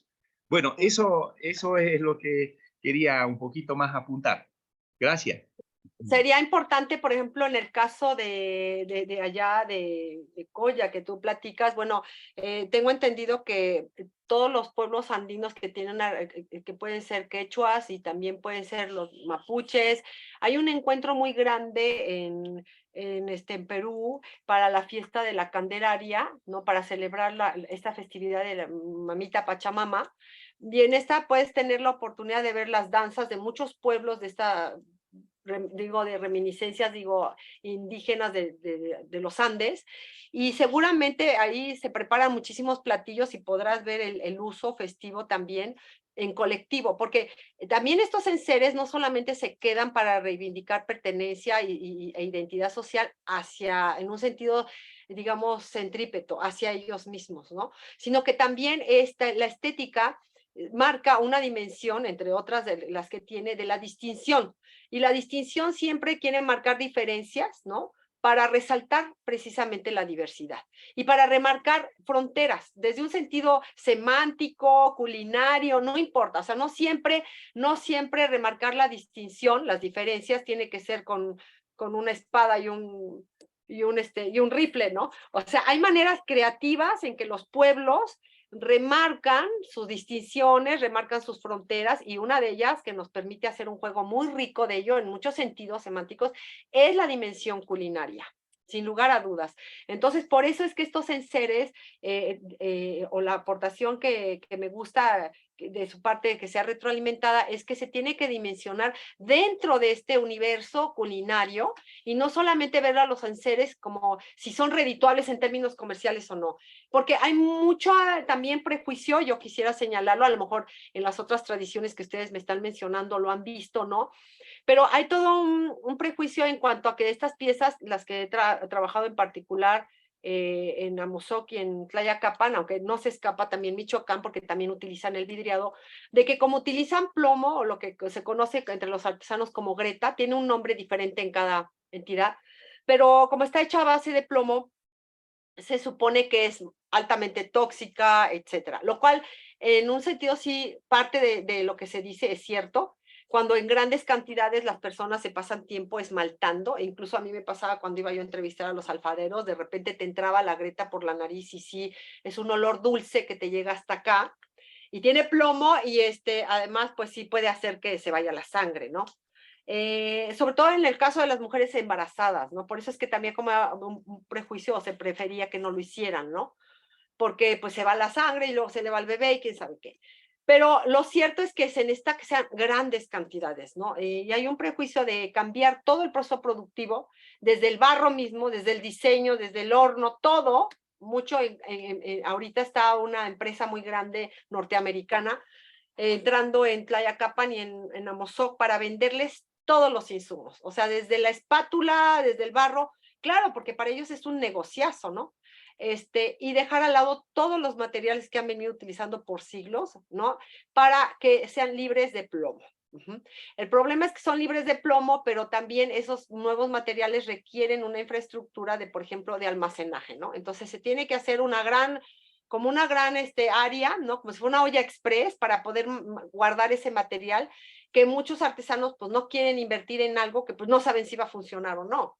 Y además se tratan muchas de esa alfarería de alta temperatura. Y la alfarería de alta temperatura ya requiere un horno de tabique refractario y ya no permite ese horno una dimensión del trabajo colectiva, porque ya solamente se necesita uno que prenda el fuego, que es gas, y se prende todo y ya, ahí termina, ¿no?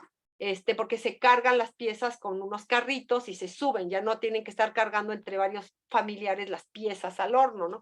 Entonces, esta dimensión colectiva, pues esa nueva vertiente de alfarería de alta temperatura no necesariamente va a eslabonar a todos los integrantes de la familia que entraban a trabajar desde el principio de cómo se hace la alfarería hasta cuando se quema. Entonces, la cuestión técnica sí incide muchísimo en la dimensión social de los productos artesanales. Digamos que están imbrincados, ¿no? Por eso se llaman, pues, o yo les he nombrado aspectos sociotécnicos, porque no se puede quitar lo técnico de lo social ni lo social de lo técnico. Y tampoco en este sentido lo estético. Entonces, estas fiestas que tú dices, o estos platillos especiales de la manera de tostar el maíz, se asocian también a una preferencia, a una selección de los pueblos de ciertos alimentos, ¿no? Como festivos. Existen alimentos que están en la lista prioritaria de lo que significa festivo, y cuando es festivo es porque se le aluden propiedades cosmogónicas, de memoria histórica, de muchos sentidos, ¿no? Desde el proceso del sedentarismo a través de ciertos cereales, ¿no? Que de otros, ¿no? Por eso es que es importante fijarse cuáles son los alimentos que unos pueblos eligen como más significativos o básicos, ¿no? Entonces, cuando se quita el enser, pues ya no van a poder hacer ese tostado de maíz, y entonces el maíz deja de estar en la lista de las prioridades, ¿no? Y todo lo que conlleva cosmogónicamente la planta del maíz, por decirlo así, ¿no? Toda la lectura semántica que puede despertar para esos pueblos de Argentina, ¿no? Y ahí está, digamos, el núcleo duro de lo que puede considerarse realmente la diversidad, ¿no? Cuando uno atiende a la diversidad desde la perspectiva autorreferencial de los actores, de lo que para ellos es significativo más dentro de su universo, ¿no? Por eso es que la dimensión culinaria es tan relevante, porque recrea estos sentidos de autoexclusión, por decirlo así, ¿no?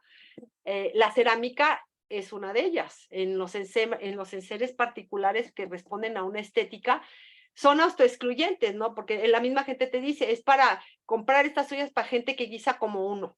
O sea, ¿qué te están diciendo? Pues para miles de gentes en leña, y va a ser una comida que tú vas a repartir, ¿no? Para festejar algo, ¿no? No va a ser una comida a la que tú llegas y te vas a sentar a que te sirvan. Ese no es chiste. Sí. El chiste es hacerla y convivir en hacerla, ¿no? Gracias. Sí. No sé si hay alguna otra pregunta. Ya se nos está acabando el tiempo, y si tienen alguna última pregunta que alguien quisiera hacer, es la hora, porque vamos a cerrar. Yo simplemente quería agregar algún punto que acabas de mencionar, la interrelación entre lo técnico, lo parental, etcétera, etcétera. Y también algo que hace unos minutos mencionaste, la cuestión demográfica, ¿no? No es lo mismo cuando tenían 8 o 10 hijos, que cuando tienen 2, en la explosión demográfica que se dio en México entre el 70 sobre todo y entre el 50 y el 2000, ¿no? Pues se llenó el espacio geográfico, ¿no? Y la cuestión de la herencia, pues tuvo que acomodarse a esta nueva situación. ¿Y qué sucede ahora con el tamaño mucho menor de familia en el contexto de también un cambio de usos de consumo, ¿no? Creo que fue muy importante lo que señalaste, lo tienes como muy claro por tu comparación y tus intuiciones y tus datos, ¿no? De que lo que perdura son las cuestiones que tienen una función utilitaria en el contexto cultural, como estas grandes cazuelas para el mole, ¿no? Que son, es como difícil concebir cómo harían el mole en las fiestas sin estos implementos. Entonces, ellos tienen una capacidad de reproducirse, de seguir la llamada tradición, que no es una... creo que no es es como artesanía, como puede ser engañoso, tradición, ¿no? Porque había unas preguntas diciendo cómo hacen para conservar la tradición, como si la gente se propusiera, yo quiero conservar la tradición. Yo no digo que eso no exista, ¿no? Pero muchas veces las cosas se conservan porque funcionan como economía y etcétera. Bueno, hay un comentario de Claudia Tobilla, ¿no? Que, como mencioné antes, trabaja artesanías en los Altos de Chiapas. Y creo que con esa pregunta y respuesta se nos está acabando el tiempo. Adelante, Claudia. Sí, en esta parte sociotécnica estaba pensando en la cooperativa con la que trabajé mi trabajo, en la que hice mi trabajo de maestría. Sigo pues visitándolas, ¿no? Y trabajando con ellas. Y desde hace como 3 años empezaron pues les gustaban mucho las blusas de Guatemala. Entonces ahora ya están de moda. Y entonces ellas, las artesanas, tienen como 2 tipos de mercados, ¿no? El mercado turístico, el mercado que va hacia afuera, digamos, como producto cultural o como souvenir, pero también está este otro en el que se está usando muchísimo la máquina que borda punto de cruz minúsculo para ellas, ¿no? Entonces, a pesar de que existe la incursión de esta maquinota que además hay que programarla en computadora, etcétera, ellas siguen pues trabajando en grupos de producción que están asociadas por parentesco y se siguen transmitiendo cómo se borda en telar, etcétera. Y bueno, y uno va a las fiestas y en las fiestas uno se da cuenta de los colores que están de moda y los modelos que están de moda, ¿no? Y bueno, y el otro comentario que quería hacer también es que después de 3 años de estar con ellas, el domingo apenas una de las líderes me soltó esta idea de que, bueno, no todas las mujeres a veces no se sienten en conexión con su tejido. Entonces no tejen, ese día no tejen, ¿no? Porque no siempre hay esa conexión. Entonces no pueden responder con puntualidad a las entregas, ¿no? Cuando, al principio del trabajo me hablaba más de, bueno, nosotras para cumplir con los tiempos, visitamos a las artesanas para, ¿no? Recordarles que no sé qué, pero ya después ya con el tiempo, con la confianza, etcétera, ya me está diciendo otras cosas, ¿no? Otras situaciones y otras formas de cómo ellas ven el mundo y cómo lo viven, cómo viven el oficio. Yo quisiera decir algo. ¿Me permiten algo muy rápido para que sigas, Patricia? Lo que nos estás hablando, Claudia, es lo que es una etnografía superficial de asomo, de nada más de llegar y observar unas horitas y decir que eso es trabajo de campo y desarrollar relaciones como muy duraderas, bueno, o que tienen tiempo para desarrollar, como las que desarrolló Patricia en sus 3 lugares. O sea que nos da una visión muy, muy, muy diferente, ¿no? De alguien que llega de la nada y observa y ve cosas. O sea que yo quisiera entrar este punto porque lo platicamos el otro día, Patricia y yo, de la importancia del trabajo de campo de larga duración, de observación participante, y que el hecho de que hay muchas cosas que la gente llama trabajo de campo y pues es como muy dudoso, o sea que realmente lo que hace eso perjudica la antropología, ¿no? Porque produce resultados que no son muy, pues no sé, no, es como cualquier cosa. Bueno, me quedo ahí, perdón Patricia, pero quería aprovechar de eso porque eso es algo muy importante de tu trabajo, ¿no? La seriedad y la dedicación al trabajo de campo, ¿no? Adelante, Patricia, para completar. Disculpe. Claro. Bueno, primero que nada, este tema del trabajo de campo se está empezando a hacer un problema, ¿verdad? Un talón de Aquiles en los estudiantes de antropología, y no solamente los de licenciatura, los de doctorado.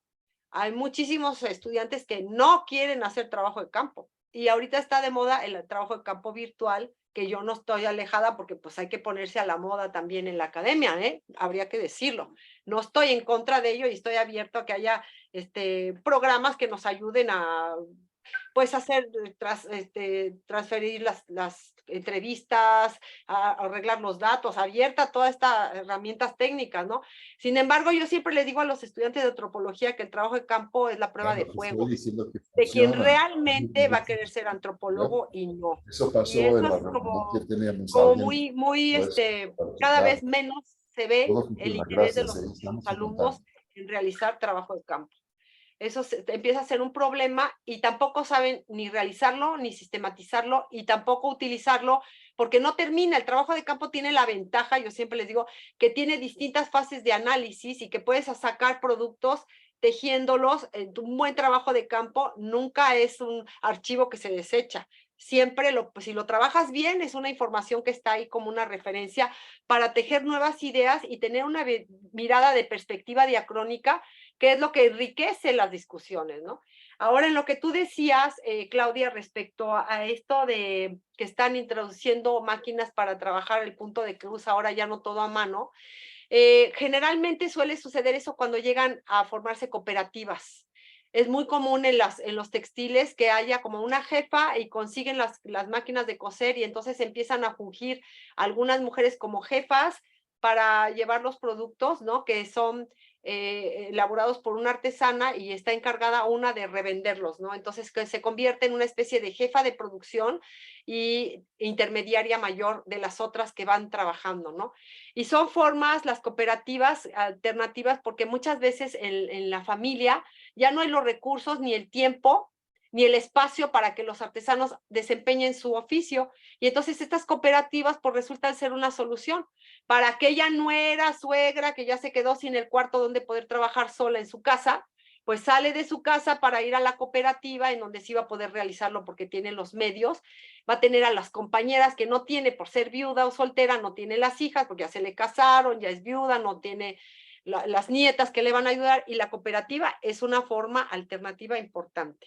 Eso en cuanto a los textiles. Y de lo que tú señalas, como tú decías, hay veces que las tejedoras no están en el humor, ¿no? En la tesitura de poderse poner a bordar. Hay un estudio, hay varios que han trabajado el tema del bordado y el tejido como una forma digamos, de constreñimiento en la construcción del género femenino, porque han visto que las mujeres que bordan, que tejan, en el sentido corporal, es como constreñir su cuerpo a la obediencia, a tener ciertas horas nada más para estar haciendo una misma actividad y repetirla, a estar en el ámbito de lo cotidiano como el espacio más centrado de su existencia. Es decir, que el tejido constriñe, limita y recrea las representaciones sociales de los atributos que se consideran como femeninos, ¿no? Estar quietecita, estar acotada, ¿no? Bordando, tejiendo, en el ámbito doméstico, ¿no? Y pues claro, hay momentos en que la gente no quiere estar ni constreñida ni limitada, y es un estudio de lo que es las dimensiones de la corporalidad femenina a través del bordado, ¿no? Entonces son representaciones sociales que son interesantes, que se les adjudican a las mujeres, ¿no? Generalmente, porque textiles hay muchos, ¿eh? Habría que decir desde los textiles que son tejedores de tapetes en el mundo turco, y tienen una dimensión muy diferente al bordado de piqué, ¿no? Que es importantísimo. Por ejemplo, hay estudios sobre las mujeres en Tlacotalpan, Veracruz, bordadoras de grepé impresionante, de un trabajo así casi con lupa, ¿no? Y de todo lo que implicaba de horas al día estar ahí, ¿no? En este tema de la corporalidad y de estar con sus pensamientos en esta actividad para no dispersarse en otros, ¿no? Para no dispersarse en lo lúdico, en lo que está fuera del ámbito doméstico. Entonces, de esa forma es una manera semántica de constreñir a las mujeres a un ámbito, a una actividad, ¿no? Es lo que aportan los estudiosos de este tema, que no es mi especialidad, pero que he tenido la oportunidad de hacer algunas lecturas, ¿no? Pues muchísimas gracias, Patricia, y por todo lo que nos has aportado. Esperamos contar muy pronto con esta sesión en nuestro canal de YouTube, como está la sesión donde expusiste la semana pasada, ¿no? Creo que el tema es como no solamente la alfarería, es como la producción como doméstica, ¿no? O lo que llamaban el modo doméstico de producción, ¿no? Entonces es como una visión muy de cerca, con muchísimos detalles, o sea que el que hayas notado las cuestiones de la importancia de casarse con alguien del mismo oficio, es un pequeño detalle de muchas más que nos hace ver la importancia de las prácticas parentales, ¿no? En la producción, ¿no? Y creo que sería interesante que otros exploraran esto en otros lugares donde hay alfarería y en otras artesanías, ¿no? Aunque ya no me gustó la palabra artesanías por los comentarios que tú hiciste, porque nos hace pensar en el aspecto estético, ¿no? Que es un aspecto, ¿no? Pero es el aspecto de una forma de producción basada en las relaciones de parentesco, ¿no? De familia, ¿no? Sí. Bueno, no sé qué quisieras agregar algo más. Tenemos como 2 minutos y ya nos van a cerrar, yo creo. Pues no, muchísimas gracias por la invitación y seguiremos atentas al seminario. Me resulta muy retroalimentativo, y invitar a todos aquellos que a lo mejor piensan que de repente no están trabajando el tema del parentesco en sí mismo, o que no fue su puerta de entrada, pero que indaguen en su trabajo de campo y verán que las relaciones de parentesco están en todas partes, para que con esa mirada, ya recogiendo digamos, las aportaciones que se han ido haciendo en este seminario, podamos enriquecer esta línea de investigación que es muy rica y que desafortunadamente, o es mi comentario, cada vez se duda más en incluirla en los programas como las materias clásicas de la antropología, ¿no? Sí. Y si nosotros nos ponemos a mirar, el parentesco tiene una función, digamos, distintiva, única en los temas de organización social. Y la organización social es materia pilar de la antropología. Las formas de asociación humana se han sido siempre la agenda más importante dentro de la antropología. Entonces yo invito a que todos los interesados en estudiar esta disciplina de la antropología, pues le presten atención a la dimensión del parentesco, que no es solamente terminología, ¿no? Y enriquecer todo el tema de organización social tan importante en un país como México, con esa riqueza en muchos sentidos al respecto. Y sería todo de mi parte, y agradecerles a todos los compañeros que nos acompañaron el día de hoy, al equipo que te apoya, a ti, David, y a ti en especial por toda esta labor para enriquecer estos estudios de parentesco y de organización social. Pues muchas gracias por tomar en cuenta mi aportación al respecto. No, Patricia, muchas gracias a ti por aceptar, compartir con nosotros, y lo que acabas de decir refleja exactamente los objetivos de nuestra red, ¿no? De estudiar las prácticas de parentesco, no tomar el parentesco como solamente terminología y aislado del resto, sino como algo importante, ¿no? En la organización de las personas en México y en otros países de América Latina. Y varias personas te mandan, creo que son alumnos de antropología de la Universidad Autónoma del Estado de Morelos, ¿no? No sé si alguno hace conocer, y también varios te mandan felicitaciones por tu intervención. Y yo les doy las gracias a todos ustedes que se conectaron, y les invito a revisar nuestra página de Facebook, canal de YouTube, y de conectarse para la próxima sesión sobre familia y parentesco en una parroquia, que va a presentar la doctora Paulina Torres Franco. Bueno, el día 6 de julio. Hasta luego. Es el 6 de julio. Ok, gracias. Normalmente hacemos el primer jueves de cada mes, normalmente, pero hay un poco de variación en eso. Sí. Muchas Bueno, gracias. Bueno, Muchas al gracias. contrario, pues entonces nos despedimos. Muchas gracias, Jorge, por el apoyo técnico. Gracias a la Universidad Iberoamericana que tenemos este servicio de Zoom. Gracias por todas sus intervenciones. Adiós. Hasta luego. Gracias.